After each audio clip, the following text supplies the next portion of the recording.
Welcome to the screencast introducing the tangent function. The sine and cosine functions are the foundation for thinking about side lengths in right triangles. At the same time, it is often useful to consider the ratio of these two functions, the sine of theta divided by the cosine of theta. This ratio is important for many reasons, but one comes from the study of triangles.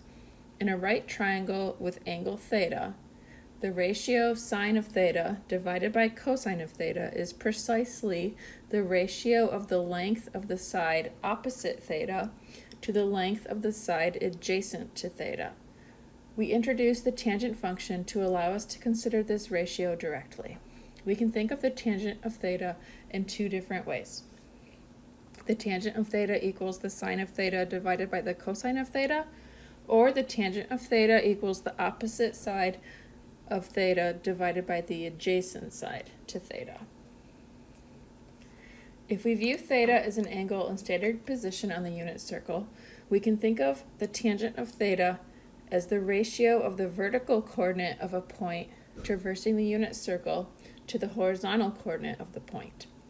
If instead we view theta as an acute angle in a right triangle, we can think of the tangent of theta as the ratio of the length of the sides of the triangle in a particular order. In this section of the text, we'll learn more about the interesting periodic behavior of the tangent function and how this behavior depends on the sine and cosine functions. And we'll also see how the tangent function is a useful tool for helping us reason from known measurements in a right triangle to the remaining unknown quantities.